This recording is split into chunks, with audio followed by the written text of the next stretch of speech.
whakatakau ki te tonga, kia mākina kina ki uta, kia mātaratara ki tai, he aki ana te atukura, he tio, he huka, he hauhu, tihei mauiora. Well, nau mai, haere mai, ki te hui o te Strategy and Policy Committee. Welcome everybody to today's Strategy and Policy Committee meeting. Please let myself or the Democracy Advisor know if you intend to leave the meeting. Morning tea will be at 10:30. And we'll roll on through this quickly because we've got people here to come and have a kōrero with us about important kaupapa today. So first of all, start with apologies. Are there any apologies? So Deputy Mayor needs to leave early. Are there any other apologies for the meeting? It's on council business. Council business. A conference on behalf of council. Okay. So I move the motion. Oh, sorry. Lateness for Councillor O'Neill.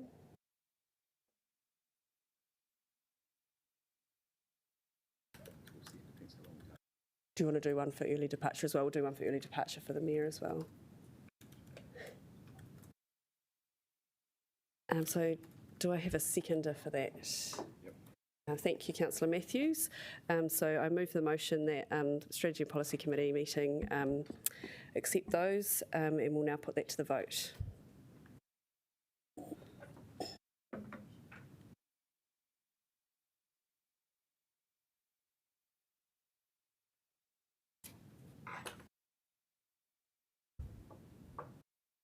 That's carried. Now I call on members to declare any conflicts of interest that they may have in relation to items on the agenda. Okay, being that there are none, we'll move on. Confirmation of minutes. I move the motion that Strategy and Policy Committee approve the minutes of the meeting held on the 8th of April 2021 having been circulated and they be taken as read and confirmed as an accurate record of that meeting. Do I have a seconder? Councillor Fitzsimons, thank you. So I'll now put that motion, which has been moved and seconded. Please vote accordingly.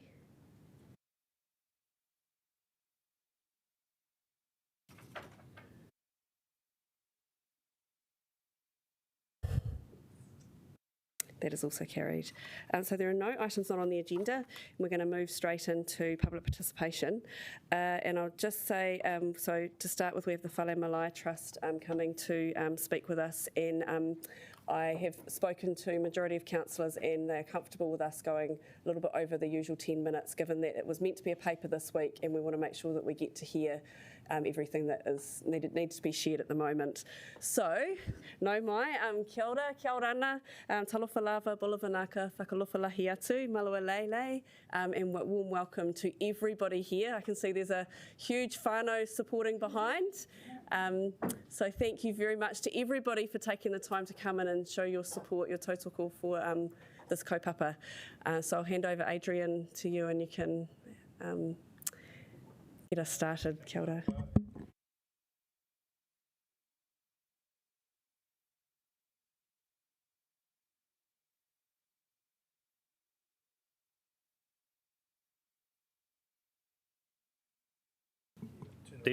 There we go. Today with me I have, I'm here as the chair of the Whale Malai Trust, and that's our kōrero today, largely as an update to the Wellington City Council. I'm joined by the Deputy Chair, Adrian Wimmers. You can see we've got a pattern going here, the Adrians, and our esteemed leader and fellow trustee, Dame Winnie Laban. So that's who we are. I do want to acknowledge very briefly that we also have all of our, many of our other trustees involved who have been on this voyage for many years now, and with this mahi aroha, I also want to recognise that we have our tangata whenua, Te Atiawa, represented here today, and a broad cross-section of our community, both our Pacifica community. Special call out to our youth Pacifica community, because the work we're doing here today is largely for the future of our youth as well. We have got representation from Te Papa Museum, both the Harapata Hawaii as well as the main Governance Council, Wellington Regional Council, and our Pacifica Advisory Group to the Wellington City Council, and so on and so forth. So thank you, everyone. For giving us the courage to be here, and apologies if I haven't called you out. We have a very short but perfectly formed, except for the spelling mistakes, PowerPoint. But, you know, you can't get everything from Adrian's. So, and I will just talk to that briefly. Yes, so really our vision is simple. It is to build a whale malai in the heart of the capital city, Pōneke, Wellington, and that whale malai is for all peoples of Aotearoa, New Zealand, current and future.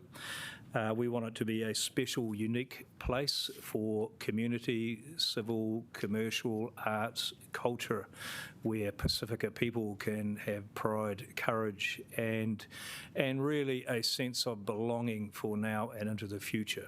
So it is a building for all with clear purpose. We are calling it the Whale Malai for New Zealand, Aotearoa. It is in the capital. Yes, there are other whale about Aotearoa, but we want this to be of national iconic status, as it should be, given the importance of the Pacifica people in the culture, the environment, the community, and the economic future of this country, and the importance of Aotearoa, New Zealand, in the broader region, Pacific region. As I mentioned, it is an update. I'll talk about the partners involved towards the end. It's an update to you. When we were last here some time ago, pre-COVID, I'm sure that's going to be another date in our calendars, we were given an in-principle decision to do a lot of hard work and look at a particular site in downtown Wellington, the Bunny Street site. And our work came up short for our purposes. Bunny Street was not fit for purpose for a whole series of very complex and costly reasons. And so we have been working closely with the City Council laws as well as the officials around looking for alternative sites. And we have explored a significant amount of alternative sites. But today is really to talk about our strongly preferred site, which is Frank Kitts Park. So in the document we explain, and I know you're all aware why Bunny Street doesn't fit, I don't want to labour it, and really it's why Frank Kitts Park works for us. It works for us because of the very core iconic location where it is. It's on the waterfront, dear to Pacifica peoples, including Aotearoa, New Zealand. It is sitting there in a beautiful community with the whare waka and tangata whenua, mana whenua being represented. We are near the lagoon. We have the university, comfortable with its location, an important partner, and it's a high-profile place where all peoples know it's there and see it. To be sitting there with Māori, Pacifica, European, and broader groups I know who are interested in being involved there, it becomes a true collection of economic, cultural, education, social connectedness for New Zealand. And so really that is what we are saying. Our preferred site strongly is that the corporate, the civic, the cultural events are there, and this statement for Aotearoa New Zealand about how we recognise our Pacifica peoples and our role in the broader region.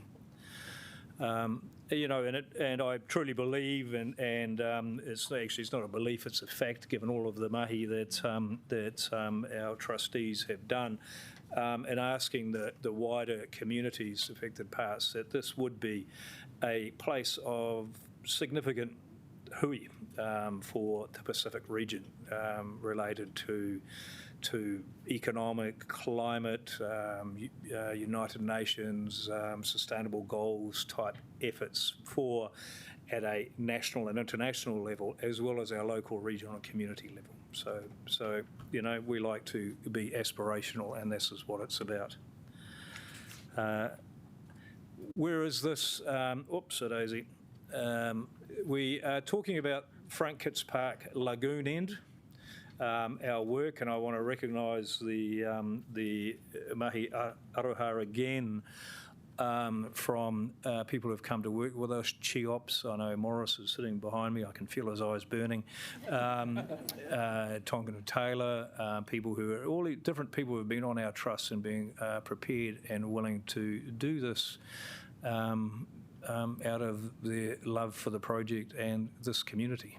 And this site here fits all of our dimensions incredibly well as that neighbourhood connection and international iconic space. And we can do it without, we are very convinced we can do this without interfering with any of the other plans or hopes or ideas for Frank Kitts Park on the way through.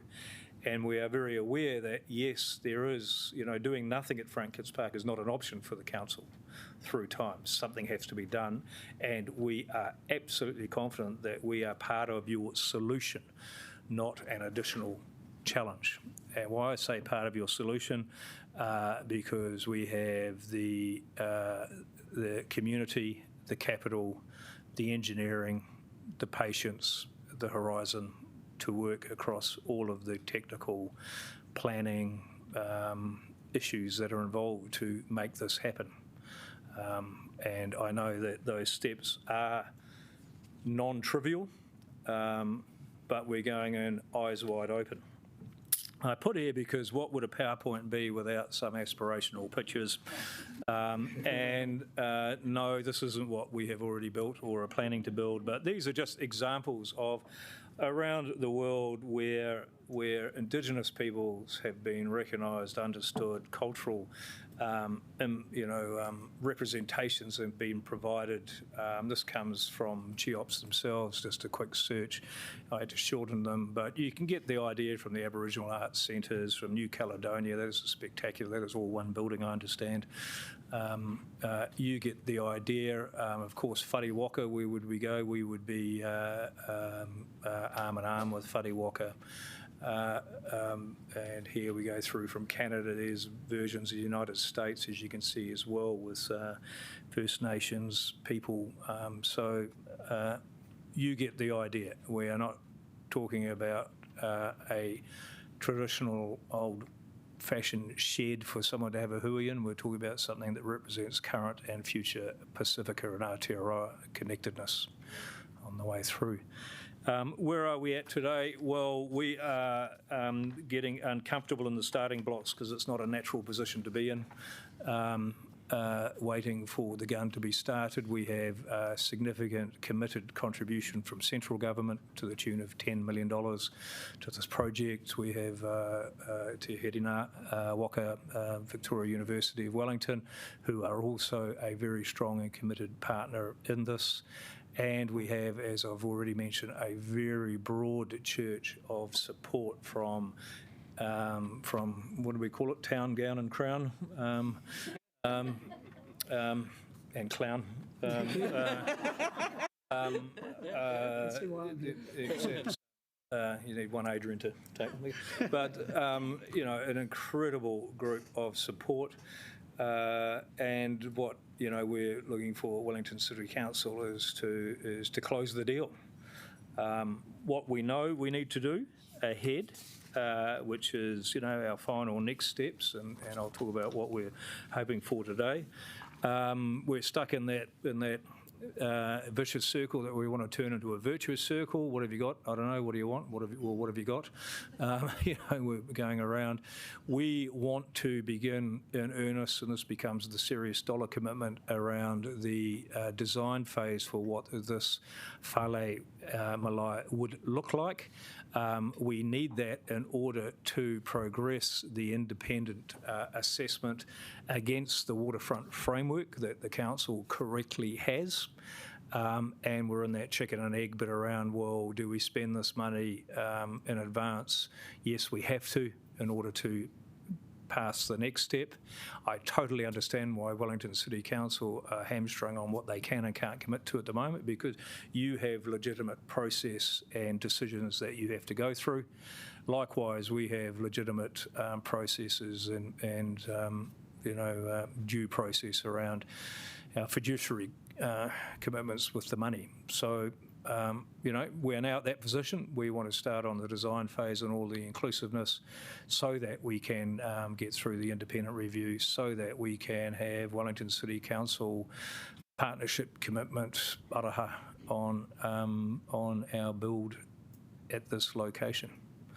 Of course, I've mentioned Victoria University, I've mentioned central government. We are going out to a broad community as well for the other 1/3 of the money, because this will be run by an independent trust for the purposes as outlined in the trust previously. Kia ora, mai take mata. Kia ora. We do have a couple of pārtai at this point. Mayor Foster. Thank you, Adrian. Thank you all, and it's fabulous to see so much support here. Very exciting, and obviously no surprise to us because we've obviously been talking on the way through. Just where have we got to with the seismic bit on this? So we are working both with our own engineers. That sounds very smart. Our engineers who are prepared to work for us so far, which has been great, Tonkin and Taylor and Cheops, and we've got a very good fix on what lies beneath and what is needed. And we're also working very closely with Wellington City Council officials. And that was, my comment where I said we know that doing nothing is not an option. So the what lies below needs strengthening, and then the council has their own decisions around the car park, etc., that sits on that site at the moment. And so change will be necessary, and we know that we can make the change within the types of budgets and designs of what we need. And so, there is the work to be done. And that would be part of the build process. And what we would like to do is share some of that burden on what needs to be done, both, in cost size with the council in the building of this whale. So at this stage, we haven't got sort of details, numbers, ways in which it's proposed to be done? We've got broad approximations, but I am incredibly reluctant to put those on the table here. Fair enough. No, that's cool. Yeah, and the reason why I say is because I really want the council officials to feel comfortable working with us, because this will be a partnership. But what I was saying is I know we can achieve this within the envelope, and I know we can achieve it in a kind of, I suppose, a budget-neutral sense for Wellington City Council. Cool. No, thank you. Councillor Condi. Thank you, and it's such an exciting project. Lovely to have you back to share your kaupapa with us. I guess my question is similar, which is we haven't had any advice yet from our own staff about the car park, but obviously we've got options there about whether we strengthen or demolish. Does your project work either way? Do you have are there preferences? Where are you guys at on that? It does work either way, and I'll put my neck out unnecessarily here, but that's how you end up in these chair roles. Our preference is we're building from ground up, because that helps significantly both on view shafts and activities.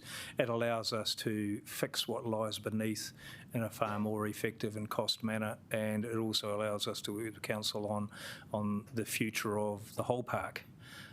Because obviously what lies beneath isn't just below where we want to build.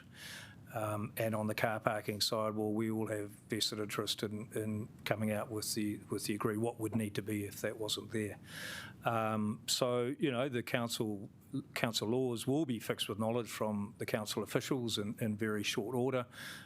We were given the option of continuing to wait. We can't, because as you can see, the weight of expectation behind us is large, and it has patience, but it's not infinite.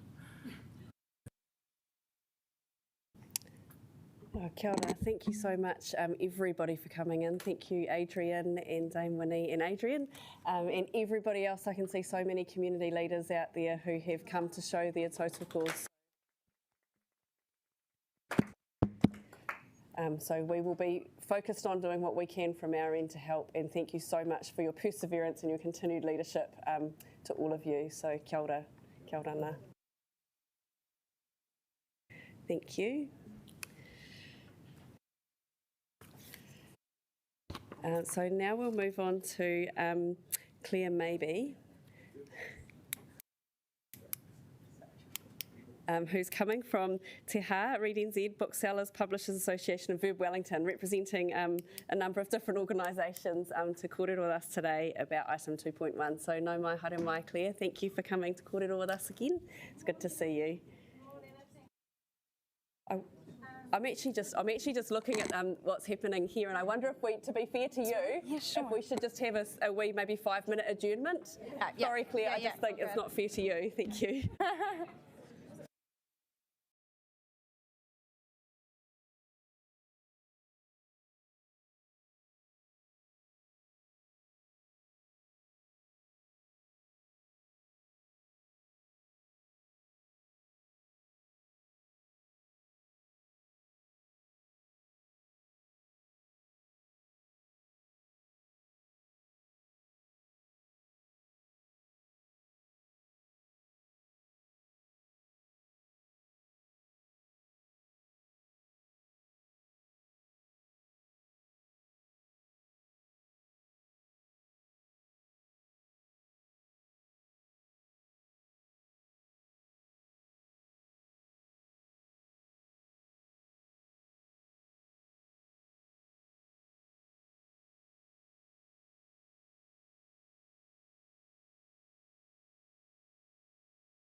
Coming into kōrero with us, and so you've got 10 minutes, and I think there could likely be some questions within that time. Cool. Thank you for having me. Kia ora, my name's Claire Maybe.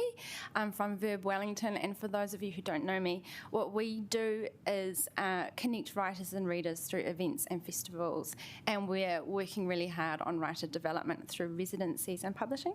And I've just brought up with me the CEO of Read New Zealand, Juliette Blythe. We are really excited about an idea, which is what it is at this stage, and I'll just talk you through that to give you some context, and then we'd love to hear your questions. So for us, Wellington is an astonishingly rich literary city. The history and contemporary culture is world class. It's been home to countless writers, illustrators, translators and publishers who have all contributed to the ongoing identity of Wellington as a place that nurtures and celebrates our stories.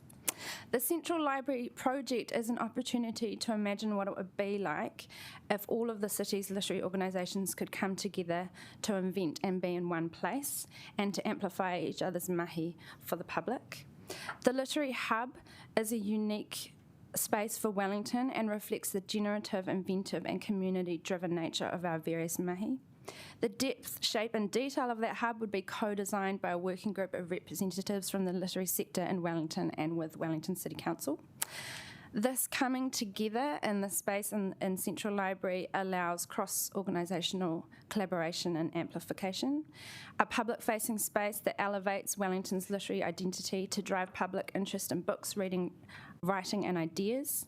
It's an opportunity to together take care of a place and associated projects that further support reading, writing, translation, illustration and stories in the city. For example, dedicated writing, reading, illustration spaces, residencies, public events and workshops. We are already a really collaborative sector. We work together all the time. So the opportunity to come together physically to imagine and design a space is really exciting, and it feels like a natural step to look at this in terms of the Central Library build.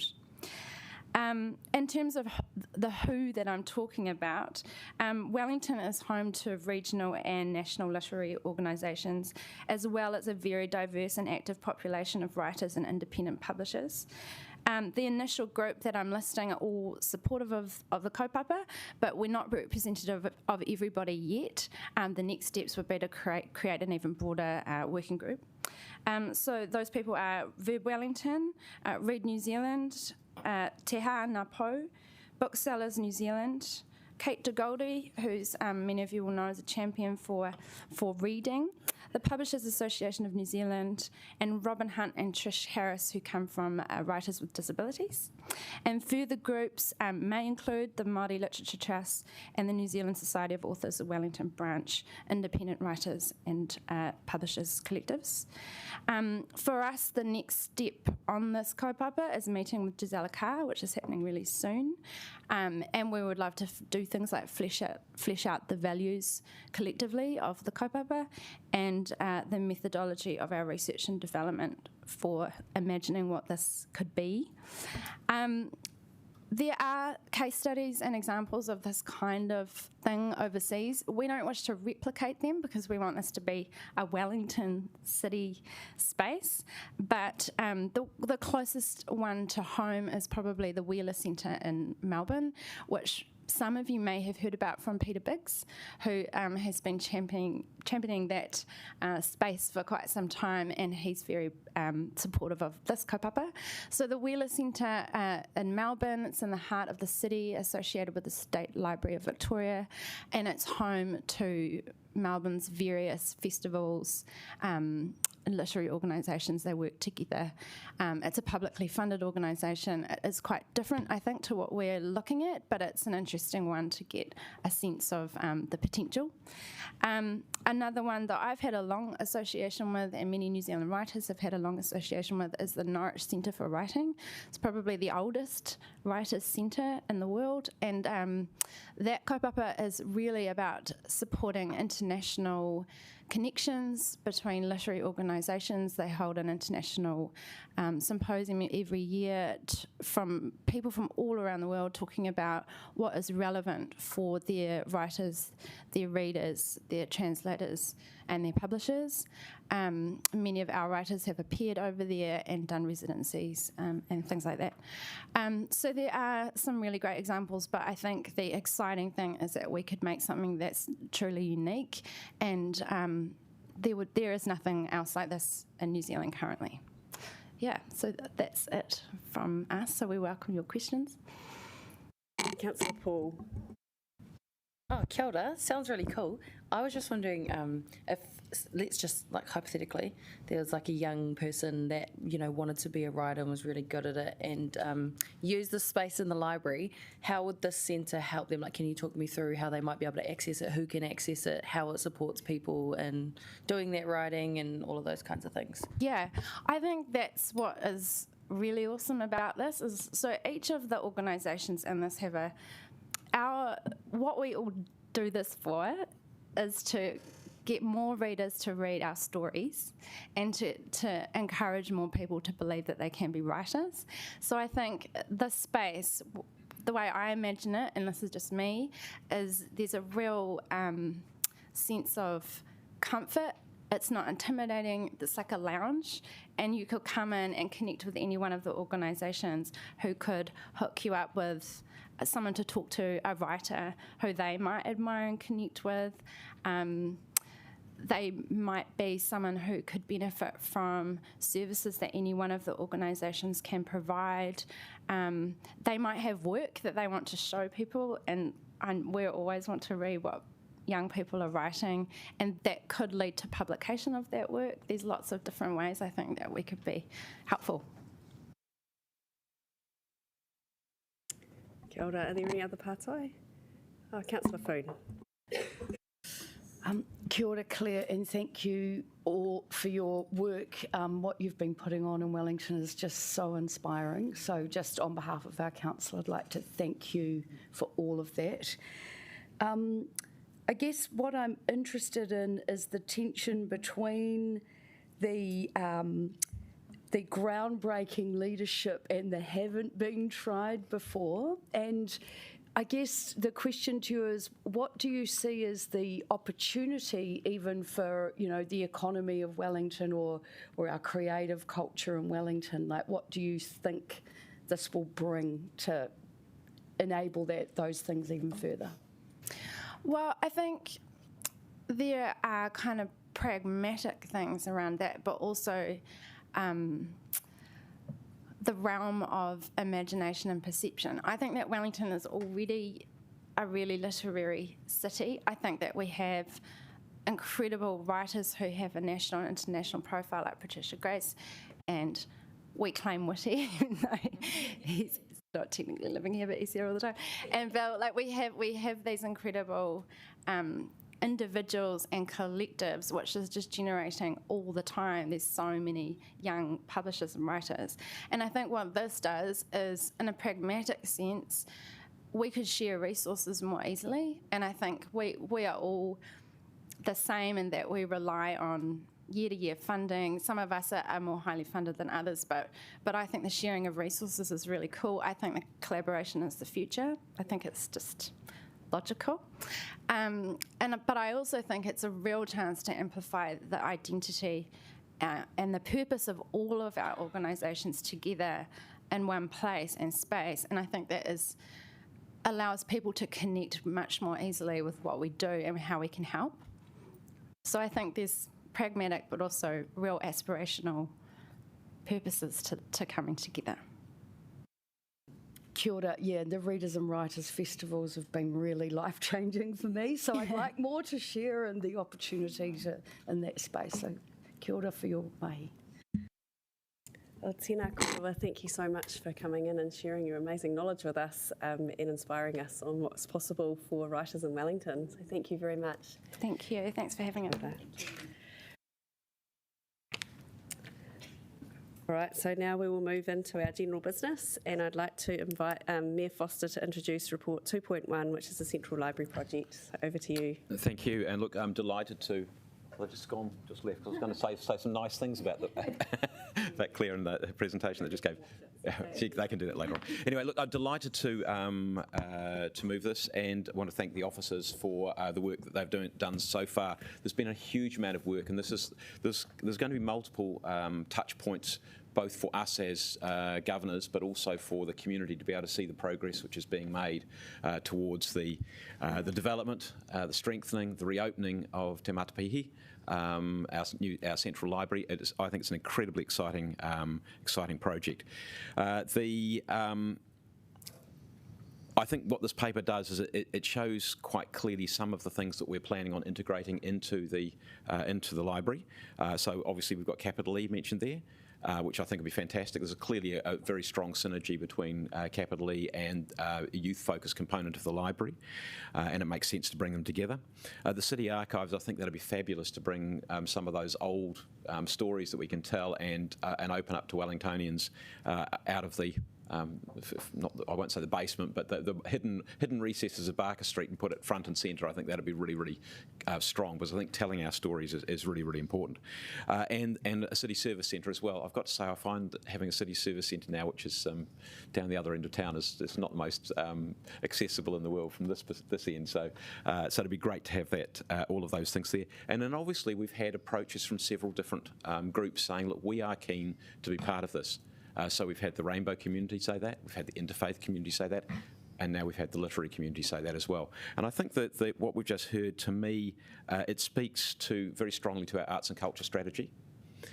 It speaks very strongly to our status as the creative capital, at least we call ourselves the creative capital, and these are the kind of things that reinforce it.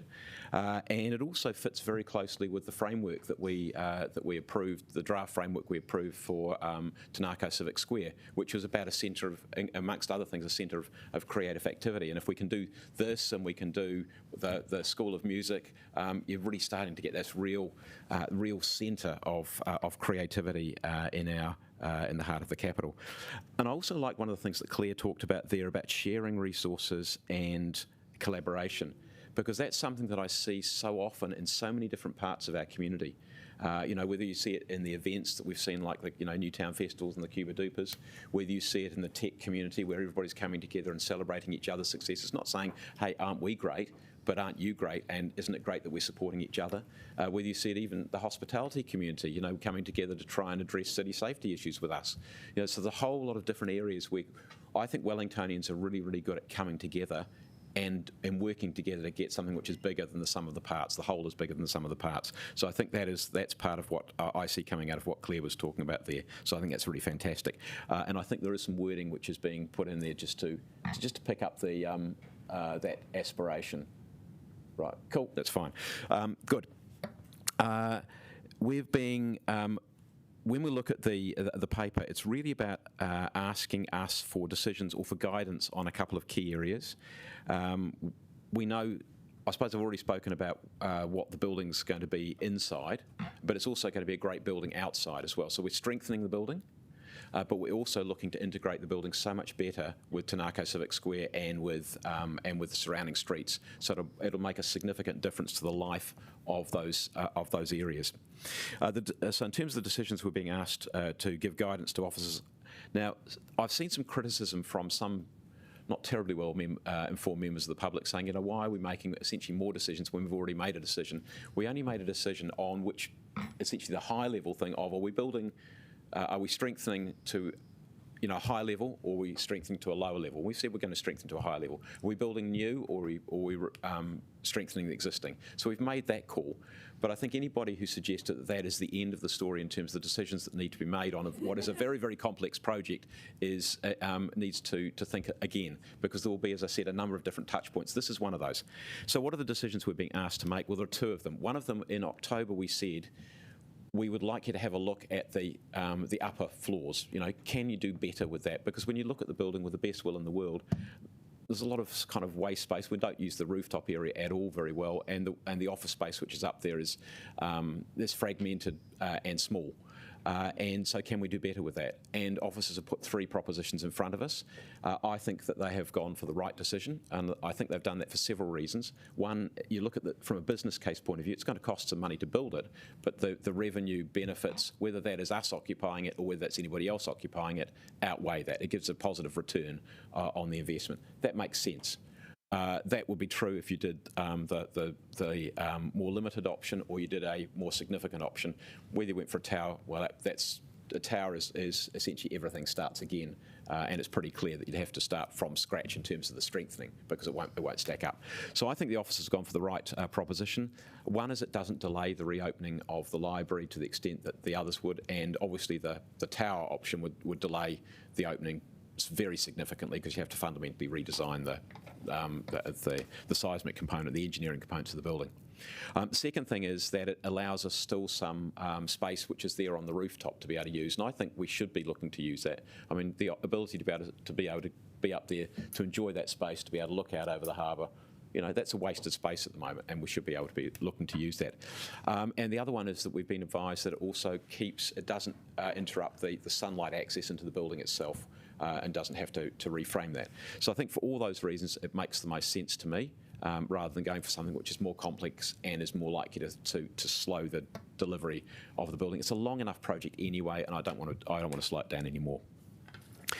And the second one we've been asked to think about is if you like, the sustainability component of the building, and officers' advice is that the 5-star option is the best one. Look, I know that some people would like to go for 6, but again, clearly that's a significant cost increase, and there's not the return on it. In other words, the cost of doing that work is not reflected in the saving that you'd make in terms of the energy cost on the basis of the numbers we've got. So 5-star seems to make sense to me. It means we're not rebuilding things, particularly essentially putting another glass wall on the wavy wall. So I think just to finish off with, this is going to be an evolving project over time. We will clearly see some more design work externally.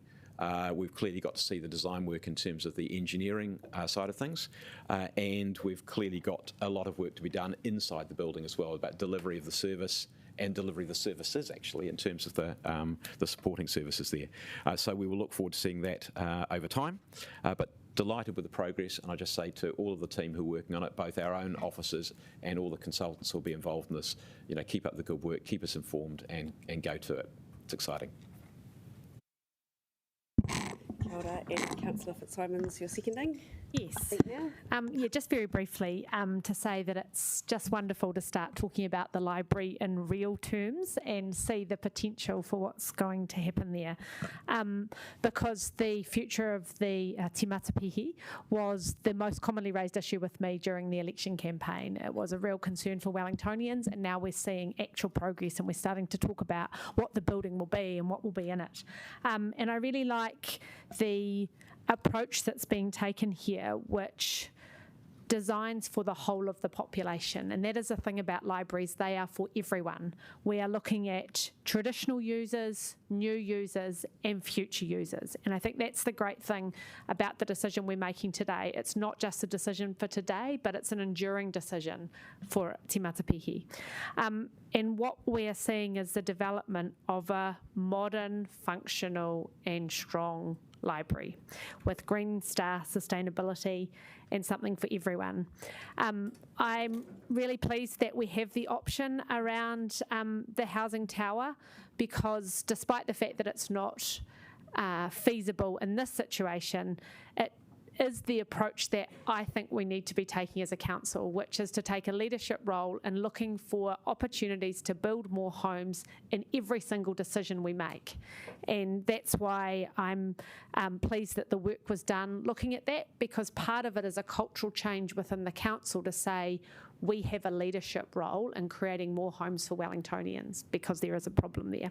So finally, I just want to pay tribute to particularly Claire and Juliet for coming in today.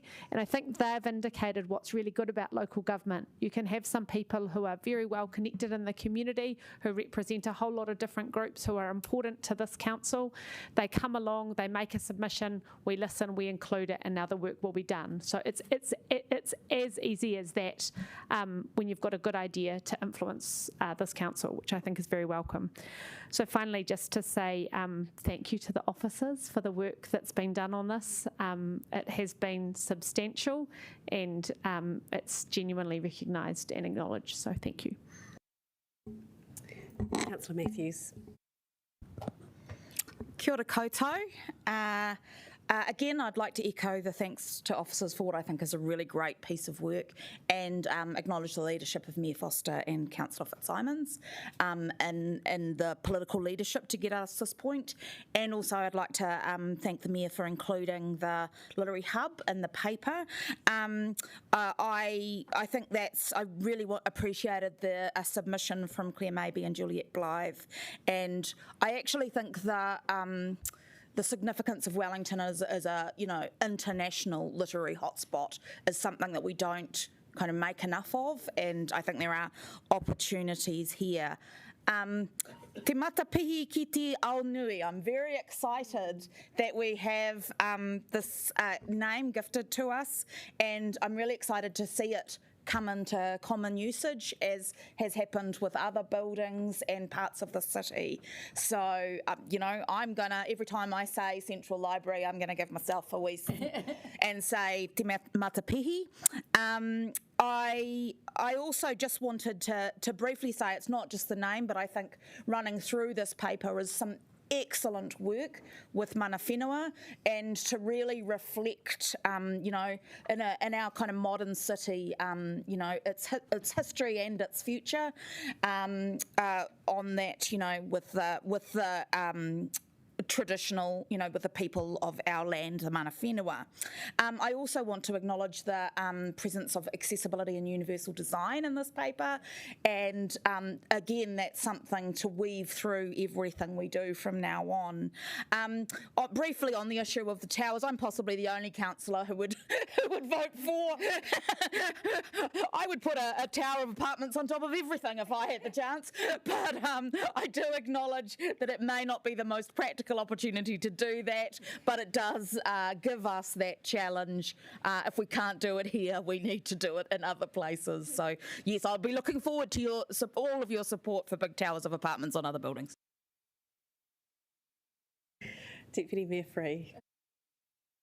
Thank you, and I'm really pleased to be able to have a little say on this before I have to disappear. It is genuinely a really exciting point to have reached, and I think it reflects quite a bit of pain getting there, but really good sort of pain where you tussle with ideas and meet with the community, and there's a lot of debate out in the wider community as well as here in the council chamber. But I think it's actually a really good spot to land in. I'm really supportive of option 1. I think it is the right choice. I think it's offering us a little bit of extra space and with not too much delay and not too much additional cost, but it's important that we take that opportunity. And yeah, I do understand that if other things had been different, we might have been a bit more ambitious in that regard, but there's the importance of staying a bit grounded in reality as to what we can achieve in the timeframe we need to achieve it in. I agree with you, Councillor Fitzsimons. It really is about trying to make this a place for everyone. And personally, I'm excited by the idea of having the iwi input. It was one of the most important things for me out of the consultation process was actually hearing from Liz Mellish about the role that iwi had in the original design of Te Ngākau Civic Square with the water and in this particular building, the library building.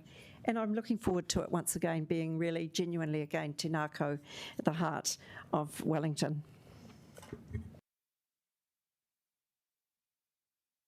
I'll just speak very quickly and like to acknowledge my councillor's comments around the inclusion of mana whenua in this kaupapa and making sure that that is done right from the beginning, and had a wonderful meeting with Gisela and to Murangai recently and Councillor Paul, and it was really exciting to be talking about the opportunities to see this library from a completely different perspective as well going forward, which is it's really cool. I think Wellington is going to be leading the way in how we look at our information and the different ways that we can share information and learn, which is really exciting.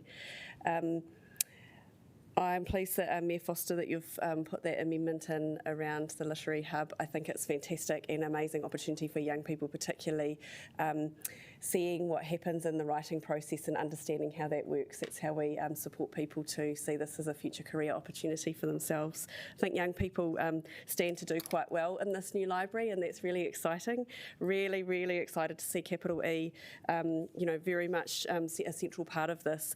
And for me, the excitement with that is obviously a space that will be much better and purpose-built, for the need that is there. But also the connection that, we're giving wonderful skills to young people through Capital E, through the technology and the way that information can be used. And it will be amazing to have the service public facility available so that they can continue to access some of those resources in their own right as adults, and that they can actually, continue with the learning that they do at Capital E. Having a studio that could be available to the public is a really amazing opportunity, because a lot of young people, they get these amazing skills, and then you can't afford to own all the technology you may need to be able to do to go and explore and experiment more. So I think there's a really wonderful opportunity to help further that and provide service, which is, for the century and going forward.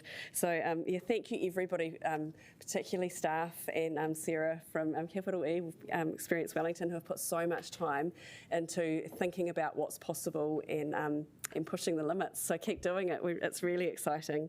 And Councillor Condi and then Panet. Kia ora. Just very quickly, I wanted to say thank you to the staff for all the work that's gone into this, and thank you to my councillor colleagues. I'm looking at this paper and I think, Councillor Calvert, you moved an amendment asking for us to look at additional office space in this area. Councillor Matthews, you moved an amendment asking us to look at residential space here. Councillor Panet, you were asking us to look at what was possible around sustainability in this, and I acknowledge that looking at all of those options does make the work more complex and challenging for staff. It does increase the workload that the staff have had to look at. In the same way that in our long-term plan, having all those options there increases the amount of work that our staff have to do. So I want to acknowledge that and thank you for that, but also say that I think that it does lead us to making really good decisions and considering what our possibilities and our options are. As you've said, Councillor Matthews, maybe this apartment block isn't going to be quite the one, but I'm right there with you. Maybe next time we'll get one. So, I think it's great to see those those options come to us so that we can really consider what the long-term possibilities are. This is a long-term investment for our city, and it's good for us to be able to see all of those options and make sure that we feel confident we've considered all of our bases and be able to make that decision. So I just wanted to acknowledge again and thank that. I think we've been getting excellent quality advice on the library project. For the last year, it's been fantastic. It's really, I think, a demonstration of great work from our staff. Thank you.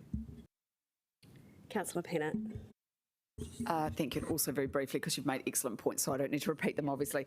So I just want to talk to the green building issue, because this is obviously a bit difficult for me. I would obviously prefer that all our buildings are incredibly green. It is absolutely critical if we are going to face off on climate change.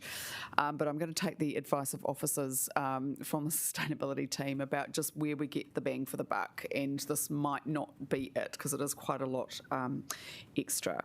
But I do slight heavy heart. But I'm glad that Councillor Paul is onto this, and I will no longer need to bring amendments or ask questions about buildings being Green Star. They just will be done to a good level, because it shouldn't even be an issue. It just has to be done. Same with accessibility too, Councillor Matthews. I'm glad this is becoming more of the norm too, because we have worked quite a long time on that one. And I'm glad a tower will not be going on there. I will go resilience issues. This is a very, very vulnerable part of the city. And also I'm not that keen on people living in very special space when it excludes other people. But I think we have got to a space where we agree, and I think it will be very exciting, and I'm looking forward to actually being able to go there again, because I have missed the space. I would be in there 3 times a week, and the pop-ups are wonderful, but they're just not the same. Kia ora. Kia ora. So Mayor Foster, would you like a right of reply? Yeah, just briefly, there's a couple of things that people have raised. I mean, most of you just had to say thank you for the great comments, and thank you for thanking the officers for their work. Look, there's a couple of things I did want to pick up on, though. I think Councillor Matthews, the tower on top of everything approach, it's not always the case, and thank you for recognising pragmatically that's not the case here. But obviously we do have some opportunities in the rest of Tanako Civic Square, so that's one of the things that as we explore the development elsewhere. And the other advantage of that is that the proposition which we had in front of us for a tower obviously was stilted towards the southern end of the library building because of the shading issues. That if you are what you don't want to do is put a tower which shades your public space. So sunlight access, and we did discuss that as part of the framework. Sunlight is actually really, really important. But on the southern side, you might say, well, yeah, that's a better proposition. So think about that one as we go forward. Councillor Day, you talked about young people doing well in the library, etc. And I think one of the exciting things here is that actually one of the propositions here is that there is more space for people and maybe a little less space in the back office and shelving space. So we've still got access to all of the books there, but it's more about the people space. And I think one of the things is it's very much a books and more. And I like the literary presentation, which is about interpretation of those books as well. So I think there's some really exciting things there. And just finally, Councillor Pennant, thank you for your pragmatism on that one. I love that, more bang for buck, and that is exactly. I realise it's hard. I realise it's hard for you, but the reality is that we've got to, the ratepayer only has a certain amount of money, and we've got to make sure that when we spend it wisely, and we do aim for bang for buck wherever we go. It's obviously going to be much easier to get accessibility, to get green buildings, to get all of those sort of things, to get good seismic buildings if you're doing them from scratch. That's not what we're doing here, but there will be other opportunities when we are doing, things are built from scratch, and that is your opportunity to do that. And I should say, Councillor Matthews, the other thing is the accessibility. I mean, clearly what we've seen of a design of the building is that because the ground level integration with Tanako Civic Square and with Harris Street, I mean, that is so much better than at the moment, going from the square up into the building and then going down. That's a woeful access, so it's going to be so much better from that perspective. And just finally, clearly we're going to have some interesting conversations about the kind of nature of activities that are built into Tanako Civic Square in terms of the framework, because some of you clearly are saying, yeah, well, I think some residential is probably quite a good thing. It's going to have to be triple multi-glazed, but in terms of that. But and others are going, no, that's not a good thing to do. But the reality is one of the benefits of mixed use, which we talk about so much, is that you do have activities which are going on 24/7. You have that passive surveillance, which is actually a really important thing for safety. So you can think about it from that perspective as well. So look, again, delighted to move this again. Thanks to the officers for all the work and go to. Oh, and there's one other thing which was raised with me as an aside there by Councillor Young, and that was that the recommendations talk about agree that officers adapt option C remediation to include an extension of levels 3 and 4.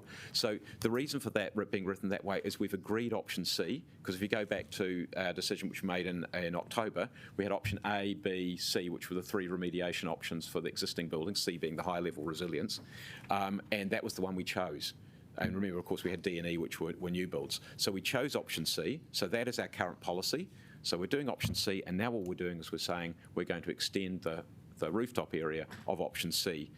So it's still that base build, if you like, and a little bit of an extension to it. So I hope that clarifies that. So it's got options 1, 2, 3 effectively are subsets of option C. Yes. Got it. Yeah. Would it be helpful? Would it be helpful if with your forbearance, if we were quite clear that the extension of levels 3 and 4 is option 1 as per the paper? Option 1 as per the paper. Okay. Yeah. So if we can add that in, that would be helpful to make it quite clear. Done. Right.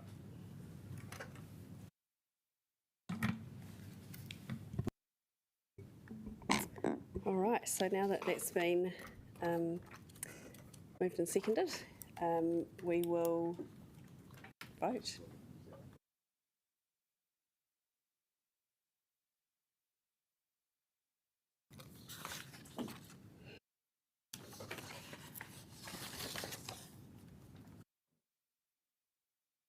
And that's carried. Fantastic. Well done. What we'll do now is I think we'll go to morning tea and we'll come back at 22. People okay with that? Sounds good. I think we're making good progress. Cool, thank you.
Look, just because at the time we heard the submissions on the next paper, I did have a conflict of interest. I decided that I had a conflict of interest, and I think that most people would look at it and say, yes, I did. And so I didn't participate in the hearings. Now, the issue is that because I haven't participated in the hearings, then I'm not exposed to to what submitters have said on any side of the argument. And then, having taken advice on that, deemed that it's probably sensible not to participate in making the decision. So I'm going to leave you all to do so. Kia ora, thank you. Right, so I'd like to now invite Councillor Paul to... Can I just make a comment? Yes. So I'm on the Board of Trustees for the Basin Reserve. Does that put me in a conflict of position as So well? you are charged with making your own decision about your conflicts, and I was going to say... member of the Wellington Rugby Club as well. I think the reality is there are a few people that will have the same sorts of conflicts, and Thank you're you. not personally gaining. But I'm not making a comment about whether you have a conflict or not, but it's up to you to make that call. So, yeah, over to Councillor Paul for introducing the report. Oh, okay. Kia ora koutou. So, just want to start off by thanking officers for all of their work on this policy and all of the consultation that went out as well. And I really want to acknowledge all of the people who made a submission on this policy and who have advocated on both sides of this. I think the community feedback is quite strong here in terms of what the community expect from us in relation to this part of the world that we control. So I'm bringing it forward. We've had hearings, we've had the introduction of this paper, so I think we're all across what it means. The changes that I am bringing forward with the paper are to remove Clause 5, which allows for relocations of machines into the central city.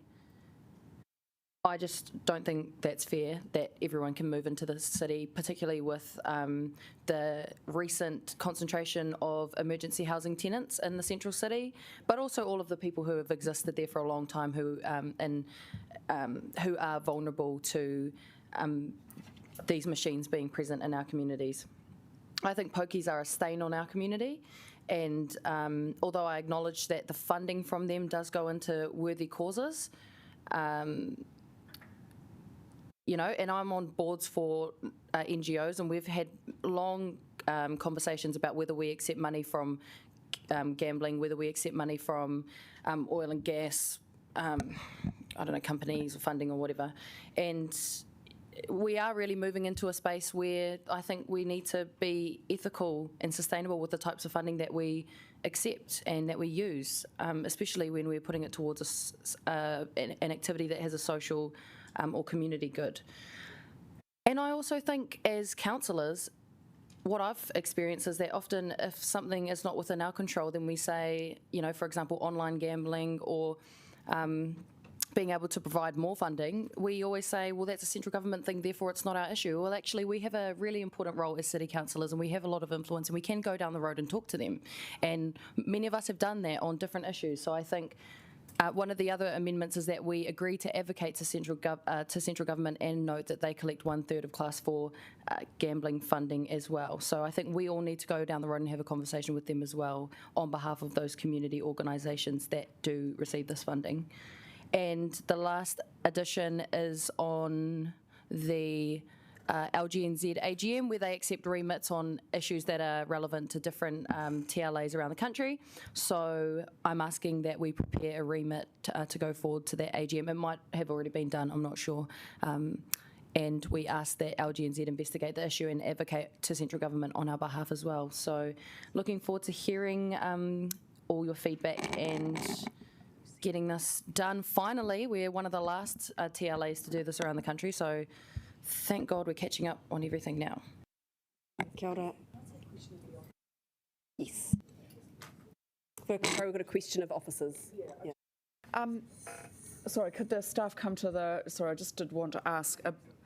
look, I had talked to Councillor Paul about the reloc... Do you want to just come up to the podium up here and just to answer a question from Councillor Fitzsimons? Thanks. I know we kind of look alike, but you know. Thank you, at least people can. Okay. Look, thanks, Jim. Look, I just talked to Councillor Paul about being very explicit around the relocation issue, and I'm just wondering if just removing clause 5 is sufficient, or whether we need wording that is to remove beyond doubt what about the relocation issue, but just bearing in mind that there will be future councillors down the road in 10 years who might want to know what the history is on this. Well, without clause 5, you can't relocate. Clause 5 in our policy is a relocation policy. Without that, you cannot relocate. This is just a question of making sure it's really explicit. You know, like, is it possible just to add some wording in to remove any doubt? We could, but you know, at the moment, that's the only thing that allows us to relocate is that clause. Okay. By removing it, you can. All right. Yeah. Okay. Thank you. It's very helpful. Very much, Jim. Councillor Fitzsimons. Yeah, it's my pleasure to second this, particularly with the amendments to the original put forward by Councillor Paul. And I too want to thank the submitters that came in. Many people showed real courage in coming and talking to us about the struggles they faced with gambling, and I thank them because their voices have made a difference to the decision that we're making today. As a kid, I played the pokies a lot with my parents and the club they belonged to, and I still quite like having a bit of a go on the pokies, but I can do that in a way that is not harmful to me or my family, and that's not true of some of the other kids that were at the pubs when I was young, and that's who I think today's vote is for. I think that the relocations of machines into the central city original proposal was contrary to what we consulted on. We were very clear that there would be no new venues and what we consulted on, so I'm really pleased that Councillor Paul has brought that forward. And I just want, I guess, to send a message to Pub Charity, who came and used very aggressive and hostile tactics around the table when they submitted, that kind of threatening and intimidating behaviour doesn't work, and actually it has done them no good.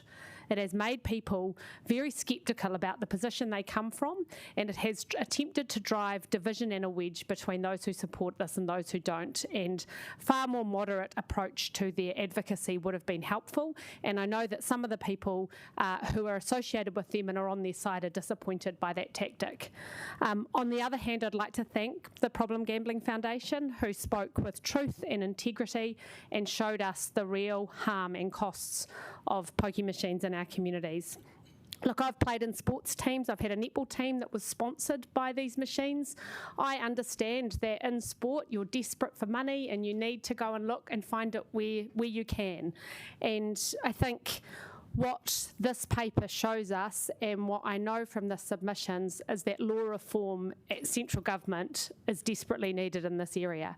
There are many people, we heard on the radio this morning, the Mayor of Opotiki saying he would have liked to have done a lot more.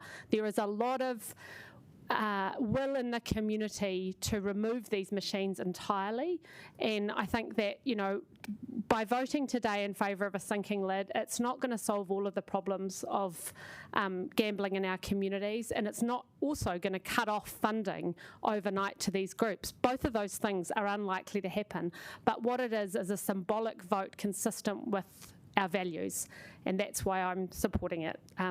It's really about saying, I've heard the submitters about the pain of these machines in the community, and although this isn't going to be the answer for you, it's one step we can take to showing you that we care, and also showing you that we accept that law reform is desperately needed in this area.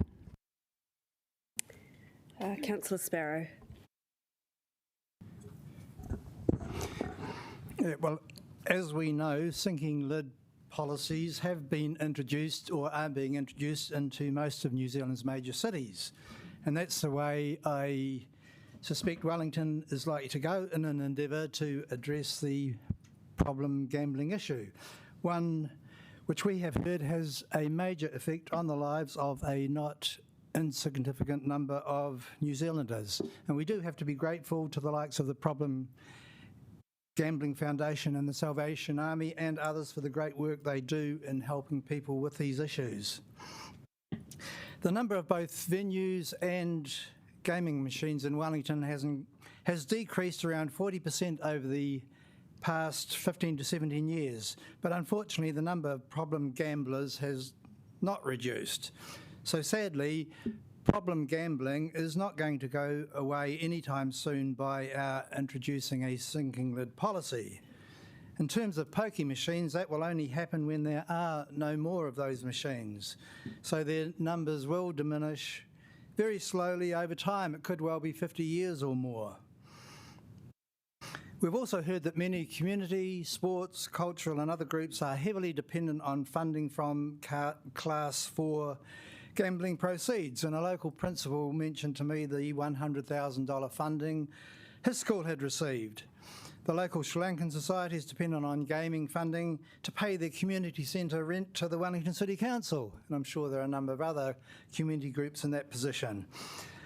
Up to half of sports clubs' funding does come from this source, and we had a recent email, all of us got a recent email from a group working with disabled people indicating how reliant they are on this funding.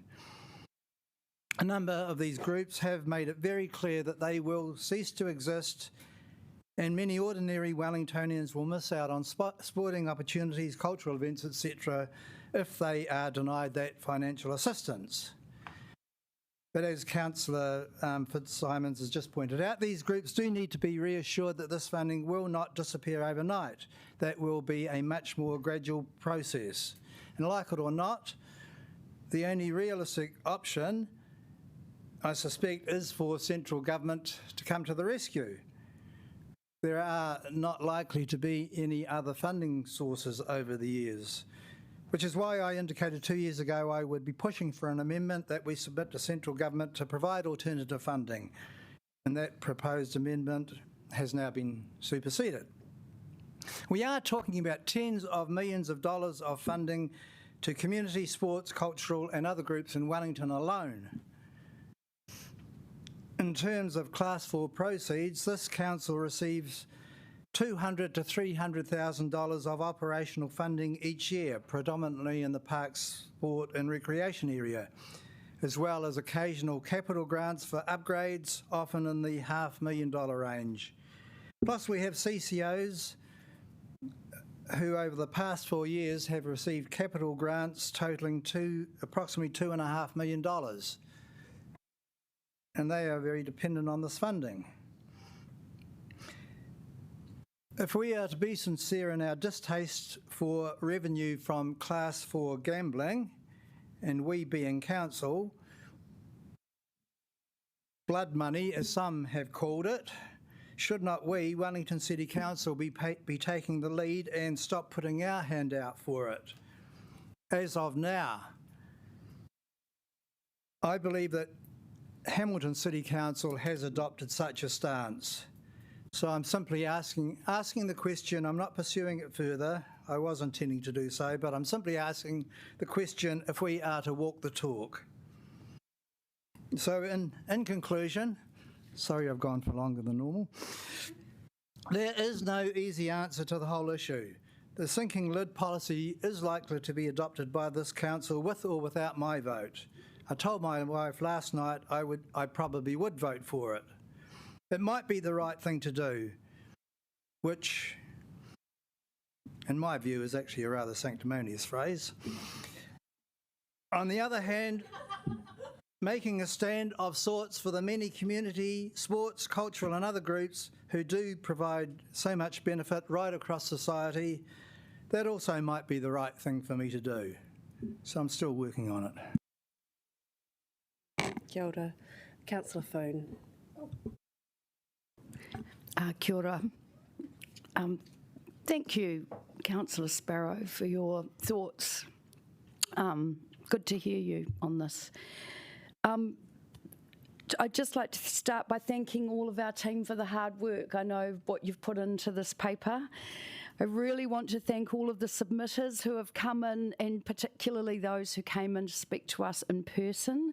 Probably some of my most moving experiences sitting around this table of council. I now see many of those people who were invisible to me around Newtown walking the streets. They are not invisible anymore. I'd like to thank Councillor Paul for your work here and for taking a stand, but also for these excellent amendments which refine what we need to do and the actions we need to go forward, particularly around speaking to the government about finding a source of ethical and sustainable funding for community, sports and maybe councils. Now, I just want to reminisce on how smoking was the key funder for many events, and Councillor Young may remember the Benson Hedges Fashion Awards that were, very prominent in the fashion scene, but they actually became the Smoke-Free Awards, acknowledging that using unethical money, no. Smoke-Free Rockquest, right. And so while the gambling community may have learnt by actually being sponsored by and have come in at a more invisible level of funding, being able to provide this funding, I think the same pattern has evolved, and that is that we can't use the money from practices such as these that disable so many people. And I think the fact that each problem gambler carries around a family or many people with them is a really important thing we need to acknowledge. So I will be supporting the motion. Thank you to the officers and to Councillor Paul. And I'm taking the advice of one of our submitters, Kate Day, who said, for goodness sake, Council, pull the lever you've got and this is it. So today I will be in support. Thank you. Kia ora, Councillor Young. Thank you. So unlike Councillor Fitzsimons, my parents did not raise me playing pokies. Instead, they took me around door knocking to get votes. A different form of child abuse. But the one piece of advice I did get from my father, well, he gave me a few, was if you're going to, the only way to follow the horses is with a shovel. So gambling is not part of my DNA. And I know that. I've been to Las Vegas and I didn't make any betting at all. I didn't bet on a single thing. I thought it was Sodom and Gomorrah. Oh, I did. But the reality is this policy won't make any difference to problem gamblers. It will drive it underground or it will drive it online. The one thing I would say is by betting in the pokies, some money stays in the community. When you go online, it's going to China or it's going to the United States. And I accept problem gambling is an issue for some people. But I also see the enormous good that the proceeds from this truly iniquitous hobby, is it a hobby, vice, whatever, pastime, is, we know that it's, the gambling proceeds through the trusts are a significant funder of sports, community events, education, the arts, excuse me, health, disability, the environment, and often they're the poorest communities that benefit the most. I'm thinking about sports teams with their uniforms and things like that. So, and many of these things, as we heard from D Sports about the disabled people playing sport, they won't be able to operate without these funds.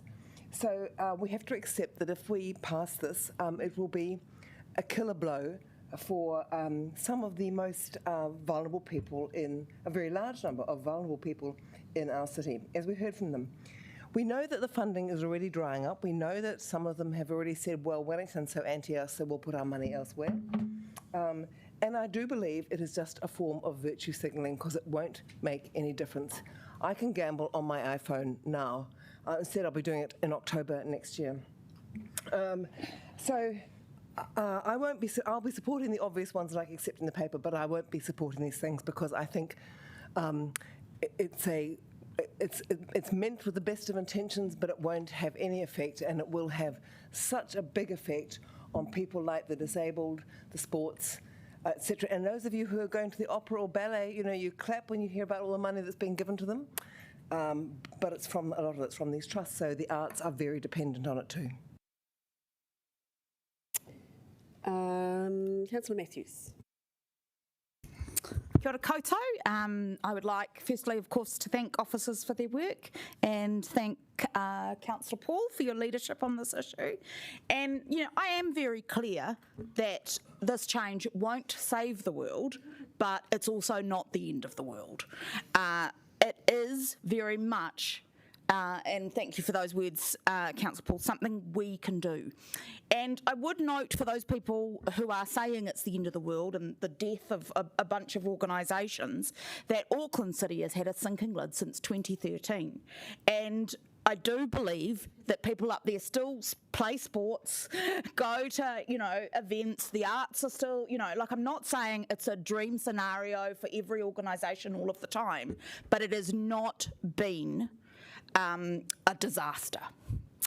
And that point about it's what we can do, I do note that, for example, with the issue of online banking, that other people are doing what they can do. And Kiwi Bank this week have, through their Make It Right squad, I don't know if we think that's sanctimonious, but they have basically are blocking credit cards for online gambling and casino websites, all of that stuff, and casinos, to help save problem gamblers from, that side of, what is happening. And I think that's a fantastic initiative.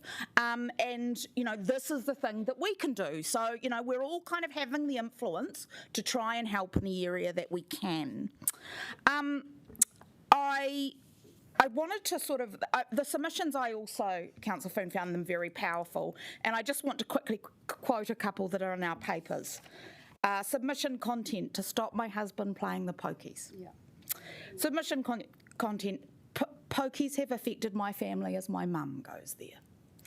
And I just, it does touch my heart, and I think that while, as I say, this is not going to save the world, it is an improvement. We've heard very strongly from the organisations working with problem gamblers that there are things about pokies that are addictive in ways that other forms of gambling are not, that not everybody does have an iPhone and internet all the time, that some people want to be in the environment where they can drink and gamble at the same time. And, there's the lights, the social thing, it's hidden from family, all of those things that contribute to making it a special form of addiction. And that we heard from the submitters in private, actually, that many of the things that the industry were assuring us were happening to protect people actually weren't happening. Yeah. And I have had that verified from other conversations I have had where a friend of mine had a problem gambler in the family and nobody ever tried to stop her gambling on the pokies. And that's what we heard from those submitters as well. So for all of those things about warnings, we cut people off, etc., we are hearing from problem gamblers that actually that is not the case. I would like to I acknowledge the concerns that are there from the communities who find it difficult to raise funds, but I must disagree with Councillor Young's characterisation as the proceeds are going to the most vulnerable. Actually, the statistical analysis that we have is that the funds are going from the most vulnerable to more affluent communities, including my ward, where there is not a big presence of these machines, but they are very big recipients of the funding. So I actually saw it kind of the opposite way, and the numbers we were given told the opposite story, that we're taking from the most vulnerable people and giving to communities that are more affluent. Yeah, I think that's all I have to say. Thank everybody for their work. Thank you, the Problem Gambling Foundation. And yeah, we won't save the world, but we might help some people over time, and we send a signal about what we think is important and what we value in our city. Councillor Rush. Thank you, Madam Chair, and thank you all of you for your thoughts. Yes, I am conflicted here, having played rugby both in the days before pub charity existed and afterwards, and certainly have benefited from the gambling community, I suppose. I guess I am aligned somewhat with Councillor Sparrow's comments around. Well, I just remember thinking when he finished, I was going to say just what he said. But I too was moved by the submitters that came to see us, and I think as you said, Councillor Foon, it was probably the most moving period that I've gone through, and it certainly made me think and reflect. I also was disappointed with the submission from Pub Charity as well. Nevertheless, I've risen above that to think through where I might go on this issue. A symbolic vote saying we care, I understand. However, wouldn't it be better for us to show we care by funding the Salvation Army?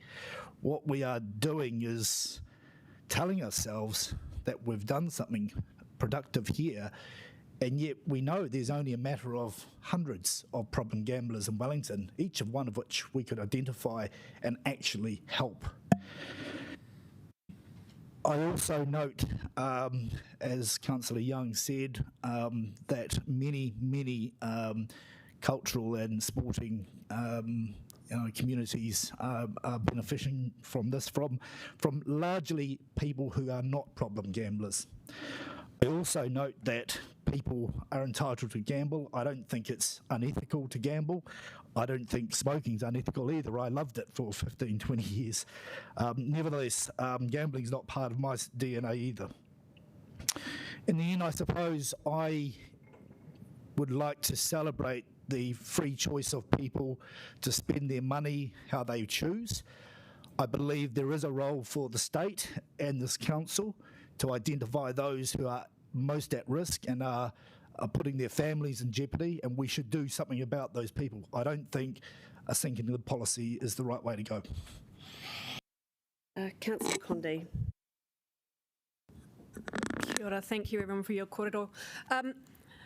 This has been a really challenging issue, and I think it's one of the worst issues really for a councillor to deal with, because it's an area where both sides are very impassioned, where there is significant social harm happening, and where we have almost no power to change anything.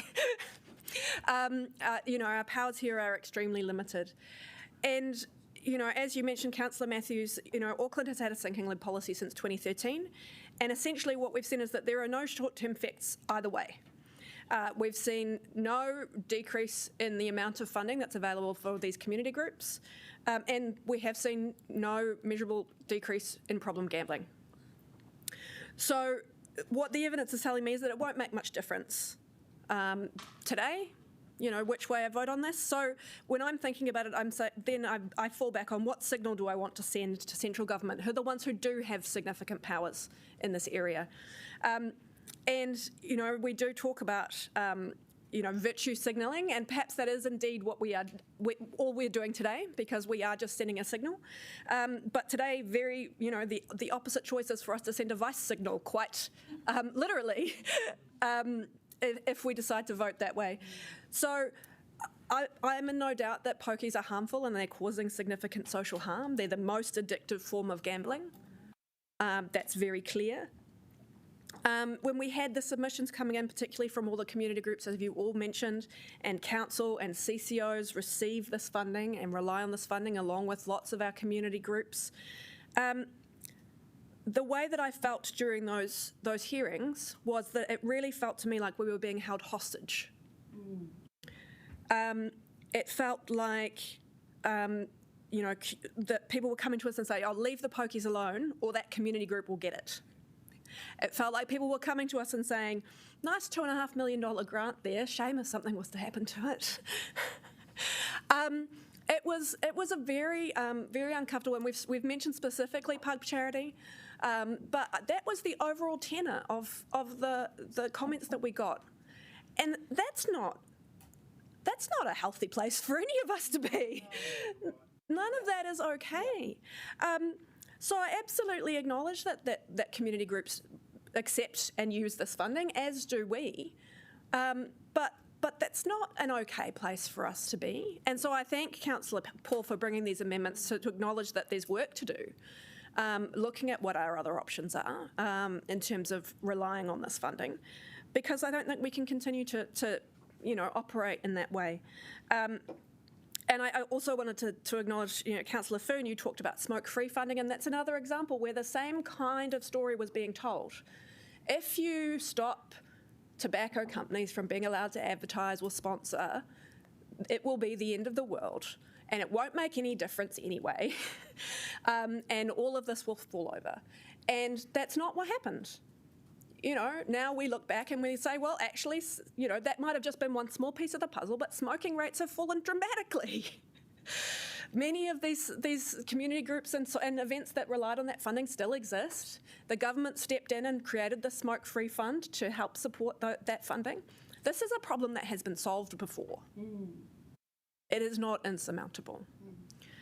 With all of those things in consideration, I fully intend to support the motion today and the changes that Councillor Paul has brought, because I think that this is the message that we need to send to those who do have more power in this area, and it will be a strong message to those in central government that the current situation, the status quo, it's not tenable.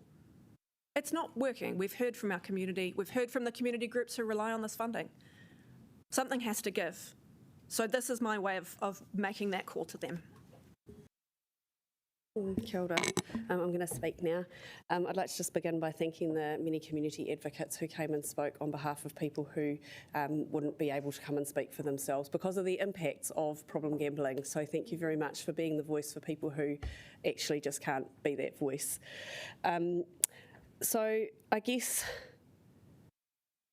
there are so many parts of this kaupapa, but I think the really interesting thing for me is that the arguments kind of cancel each other out on whether it's relevant or doing it or not. And at the end of the day, for me, it comes to, like others have said, what decision can we make that sends a message that this is just not okay, we can't keep continuing. Our reliance shouldn't make us continue to cause significant harm, and I think communities really need to face that. It's something that people have kind of just quietly accepted. I'd like to thank Councillor Fitzsimons and Jenny Condé now for their comments around the way that the submissions from people advocating for us to continue as we are came across, particularly from Pub Charity. They attempted to intimidate us and the community. And I actually think that this is really sad for the industry because they've actually shown in many ways the flaws of the whole industry, because it's about protecting people as they are and not really considering the impact that has on many other people. I don't believe that this drives people underground or online. Those things are happening already. And pokies still exist at the moment. The reality is, as Councillor Matthews said, there are many, many limitations on people being able to access online gambling, and there are many reasons why people go and play on pokies. People talked about the enormous good from the proceeds, but we heard directly from people about the direct opposite on their lives, and I think we can't underestimate the depth of impact that has. It's not the poorest communities that benefit the most. I've sat in many meetings where people are talking about, oh, well, we could apply for some funding for that, and actually bottom line, they could have paid for it themselves. There's a lot of those conversations going on in communities. Where we talk about it being a killer blow for these organisations, it's a daily killer blow for individuals. It's tough, there are family and children who are impacted by this, and they have no control over this. We have a little bit of control. I've sat on boards that have actively chosen not to take funding from pokies. I hope that this decision challenges community groups to reconsider what they will do. We are saying we're going to get a lot of criticism for this. We're willing to take that because we know that things have to change. So we do have power. We are sending a very clear message to government, and we're showing where the power lies at the moment. I'd like to thank Jim and Jeff for their mahi on this, because I know it's been really hard. There's been a lot of things to understand in this process, and thank you for guiding us through, and thank you very much for Councillor Paul for your leadership in helping us be strong. So kia kaha everyone. Councillor O'Neill.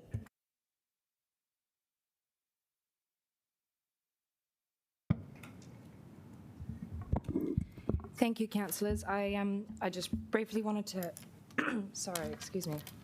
talk to the amendments here today in strong support, and to, in particular, acknowledge the local impact on the Eastern Ward and our Pacifica population in Wellington, as those were two things that were brought up in the in the process of the hearings that I don't believe have been talked about too much here today just yet.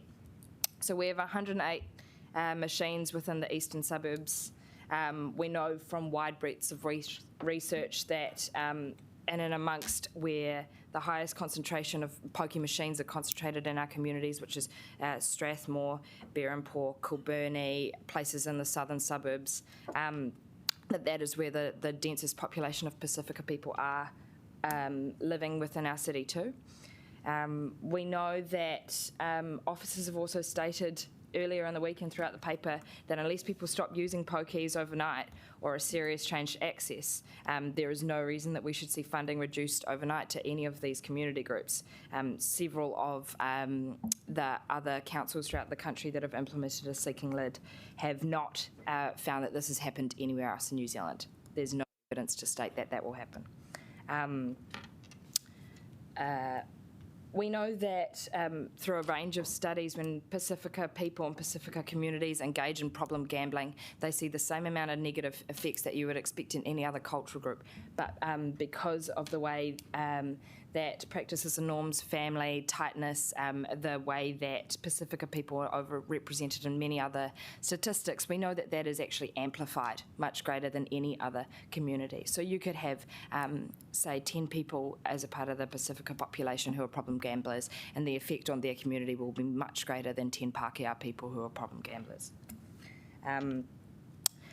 Councillor Rush, to your point around whether or not council should fund directly the Sallies and helping out the Staff Council, I don't know specifically whether or not we fund the Sallies, but I do know that council funds a range of initiatives like DCM and the City Mission, who specifically work in outreach and have dealt with problem gamblers as a part of one of the complex issues of people experiencing homelessness or vulnerability to the homelessness experience. We also know that in talking with people around when we were out consulting to the gambling policy, I was chatting to a couple of people in the community lounge at Wellington City Mission, and they have said, I asked them what the greatest trend in asking for a different kind of support services has been throughout the COVID pandemic, and the social workers said that the list asking for financial sustainability and support and better management of money had grown more than anybody asking for food packages or housing. Financial sustainability and support is where we're getting that middle part of the population now becoming much more vulnerable to others, and in turn becoming much more vulnerable to problem gambling in our communities just in the last year. I would like to acknowledge officers Jim and Jeff and everybody who helped facilitate getting members of the public to come and talk to us today, and also acknowledge Councillor Paul for your advocacy in this area. I urge my colleagues to think about, yes, the benefit and the greatness that we have when we get some new netball uniforms, or our tennis club gets to be sponsored, or we get a few extra things for the rugby club, but to acknowledge that that is great in one part, but that it is creating so much harm for other people. To quote something that was made really clear, and actually Deputy Mayor Free and I were talking about yesterday, there is really strong evidence that we're taking from the poorest communities and putting it into the more affluent ones. And to sum it up pretty well, we're taking money out of Strathmore and putting it into Scots College. That seems to be pretty demonstrated long over and over again. Councillor Calvert. Thank you. Yes, and look, I would like to just acknowledge the officers, because I know the work that's gone into this, and hearing the various stories from our community about the impact that they're personally feeling on pokies. And look, and I do want to acknowledge the depth of real harm that gambling has on our communities, not just from pokies, but from other parts. I know we probably got pokies in certain suburbs and not in others, but that doesn't mean to say that gambling doesn't exist across the city in different forms. And it's just that you don't see it as much. And look, and I do know that there's some in stats that online gambling is expected to double by 2024. other cities do have a variety of bylaws around this matter, but is it actually making a difference? And that's what I'm really interested to understand, is what can we do to make a real difference? I think it's, in particular, I think for Wellington, a lot of our community groups do rely on various grants, albeit from community trusts that get money from the pokies. Is it right? Well, what's the alternative? The likes of Auckland probably has a lot more corporates. A lot of their communities can access corporate grants more than they can grants from funding. And look, and I do note that it's interesting that even the governments help fund a casino in Auckland. So, and what we really need is some big policy stuff around this. And that needs the government to do it. Now, I know what we could send a signal or message to government, but are they listening? Because I don't think they are. Whatever we say at the moment, they don't listen to us about our need for earthquake strengthening and support for that. They're not listening to us about our $400 million social housing deficit. They're not listening to us with any significant infrastructure projects at the moment. We had a number of shovel-ready projects last year, didn't get there.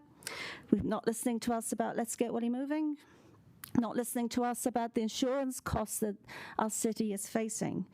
So, yes, we could send a signal to government, but are they listening? And if they can't listen to us on the big stuff, why would they listen to us on this? And I think if we want to advocate with government, we need to be quite clear about what we're advocating to government about. Because we can pass a resolution, but have we got the resources to do that? And is it a priority for us at the moment? I would much prefer us to say, well, look, we need to add this to the list of things we need to advocate, but where should our resources go? Because we do know that we keep adding additional work onto officers, but we never take anything off. So whilst I support the sentiments of this and the need to do it, I don't believe it's going to make a difference.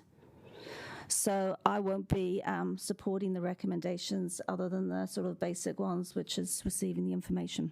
Thank you. Councillor Pennant. Kia ora, and thank you to everyone for their comments, and particularly to the submitters who shared their very painful stories that did take courage.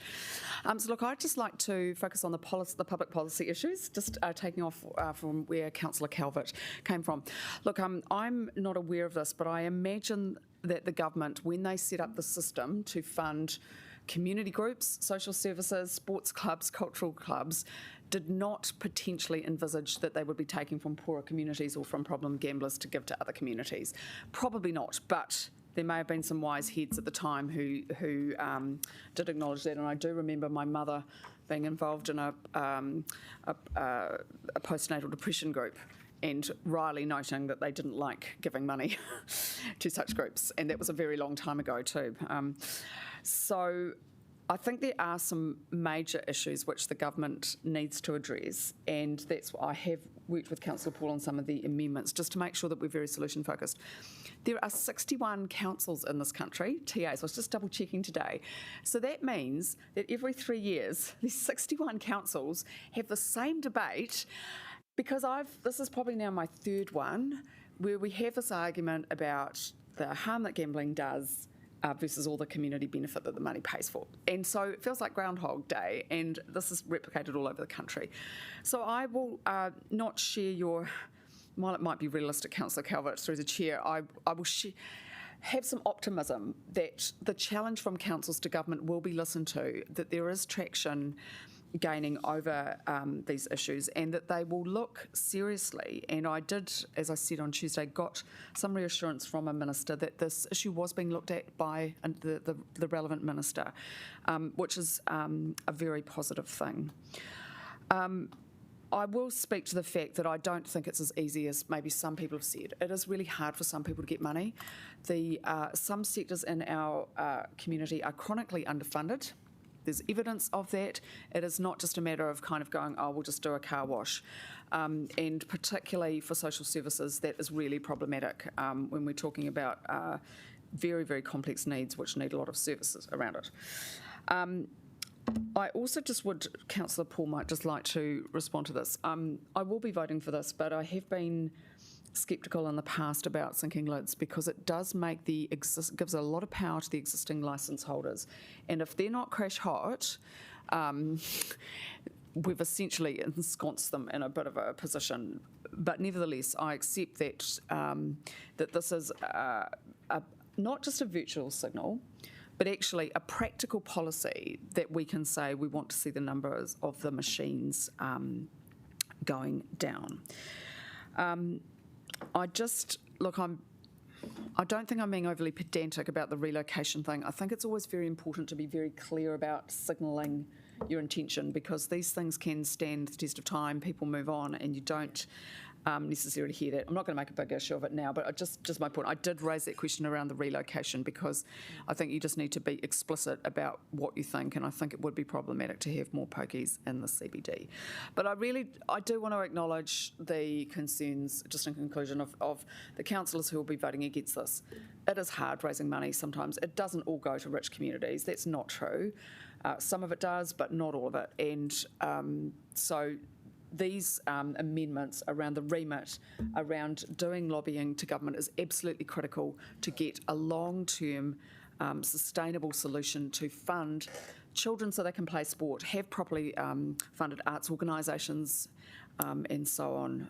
And it's difficult, but as Councillor Foon has rightly pointed out, we've dealt with this issue over smoking.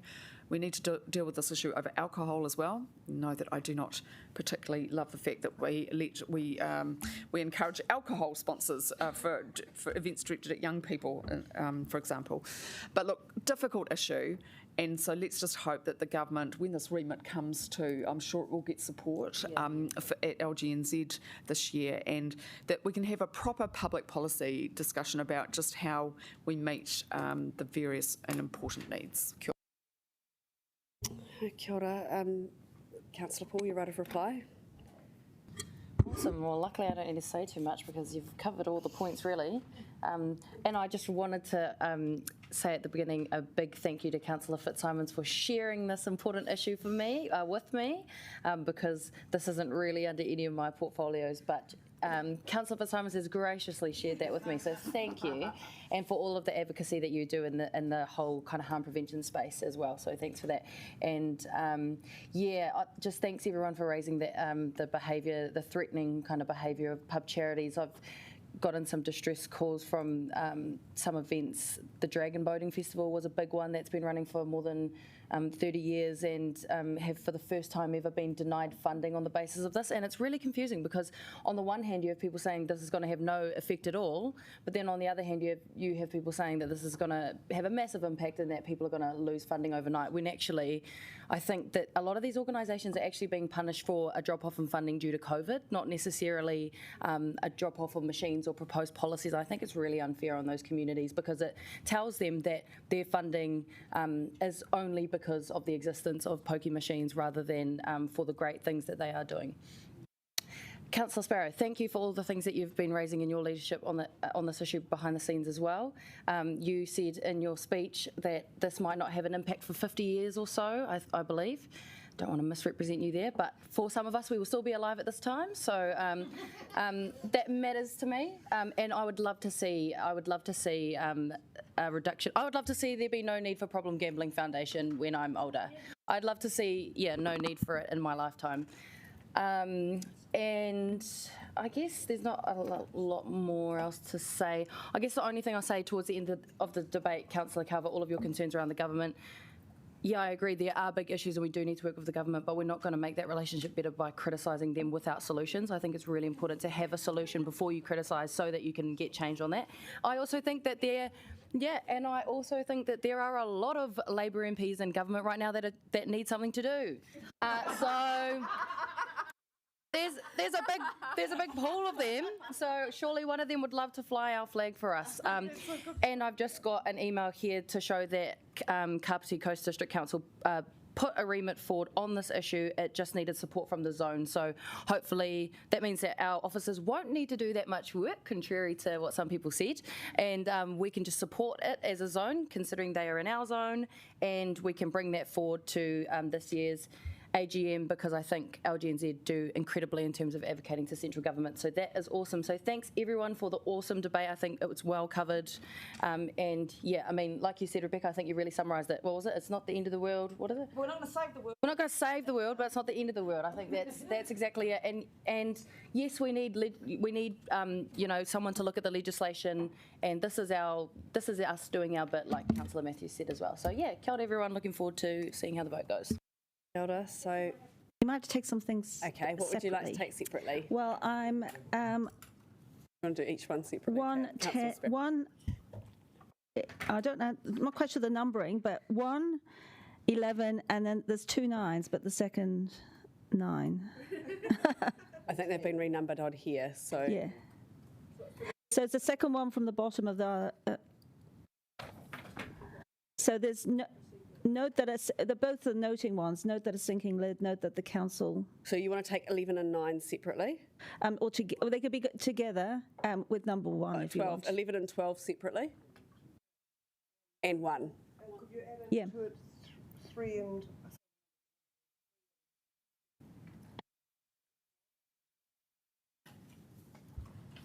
So you want 3 separately? Sure. Take a wee adjournment for a minute.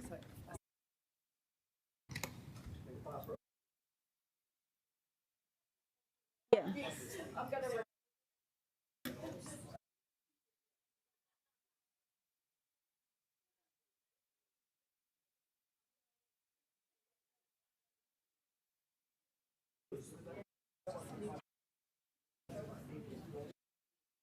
You didn't speak.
Number 1, I'll tell you what it is on the paper so you can figure it out.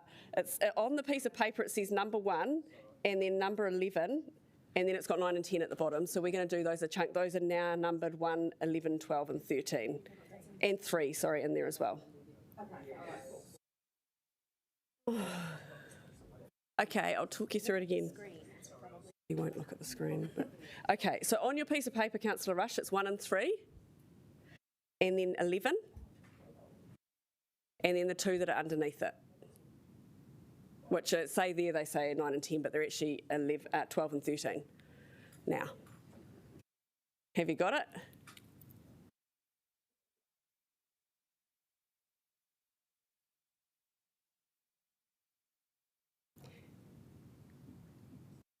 Give Councillor Rush a chance to catch up. Sorry, that's why I'm pausing. Have you caught up? Thank you, Madam Chair. I broke my glasses, so it's hard to read. Tragic. So we're going to open voting for 1, 3, and I'm going to read the proper numbers now just to make sure, so if you want to look on screen, it's 1, 3, 11, 12 and 13.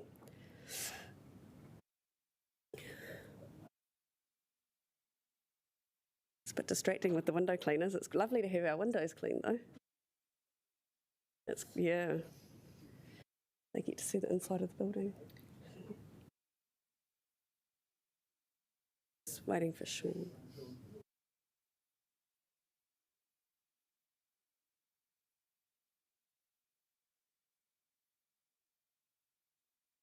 Do you want 7 taken separately? Yes, please. That's the advocating to central government to replace funding. Sure. So we'll do 7 separately, and then we'll do the rest. 7. So everybody make sure you know what you're voting on. 7, which is about having a conversation with central government.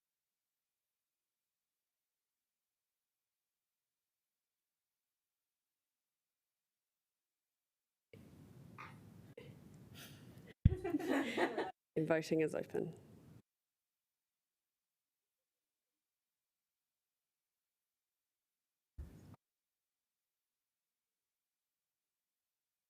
So that was carried. And would you like to take 9 separately? Yes, I'm sorry. Okay. 9 separately. No, it hasn't. That was the second 9, the first 9. It's now the second 9, the one that you're thinking of was 12 and 13. So we're doing number 9, which if you read here is about the LG&Z remit. Voting is open.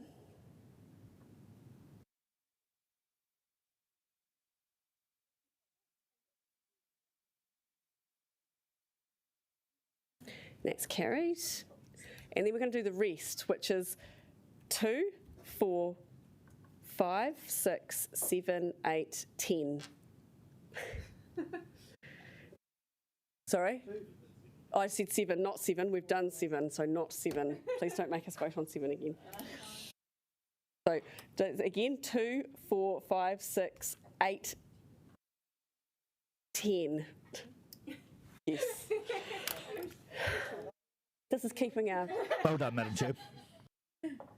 Right, we're voting on that. Voting is open.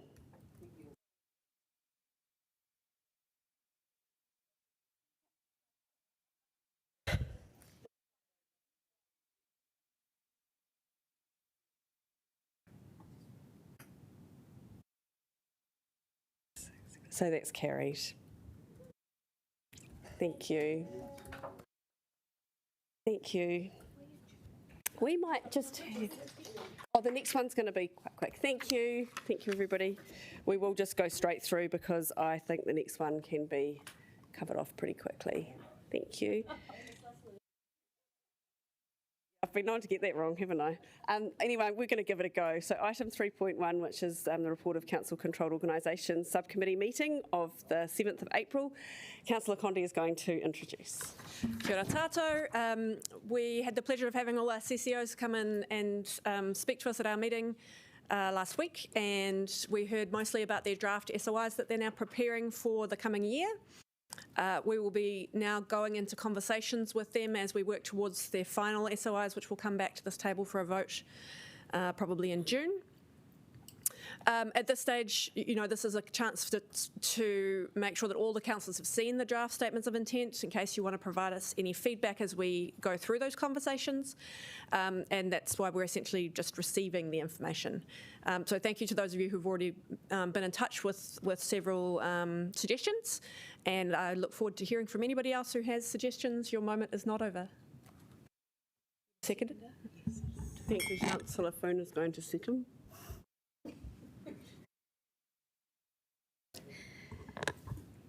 Kia ora, thank you, Councillor Condi, for your work as chair, and also thank you to Warwick for your support for all of our CCOs.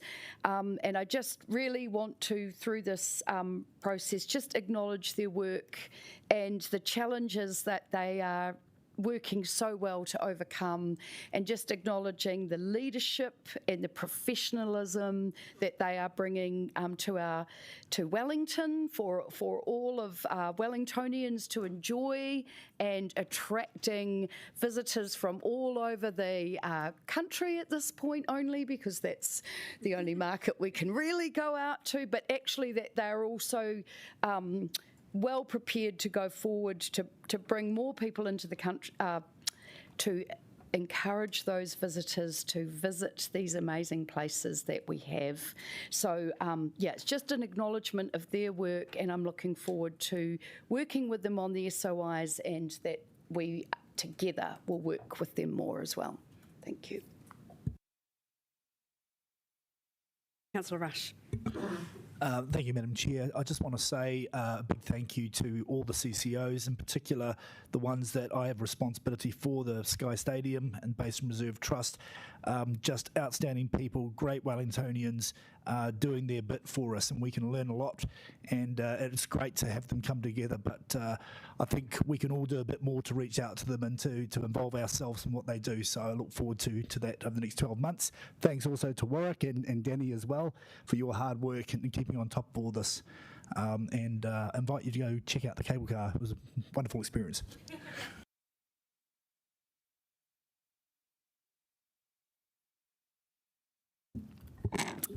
All right. Councillor Calvert's ready to vote, and you don't need to write a reply. Oh my goodness, no, I'm not going to say it. Okay, let's vote.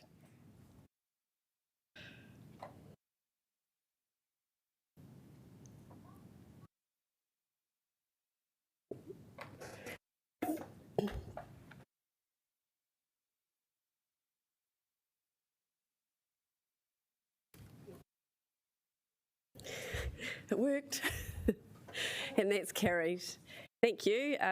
Kua mutu i tēnei hui, e tu i te karakia mutunga. Unuhia, unuhia, unuhia, te uru tapu nui. Kia wātia, kia mama, te ngākau, te tingana, te waira. I te ara takatū, koe ara e rongo, whakaarea ake ki runga. Kia wātia, ai rā, kua wātia. Have a great afternoon, everybody. Do you want to do it now? Can we? We might just, councillors, if we just hang here for a few minutes, we'll just wait for the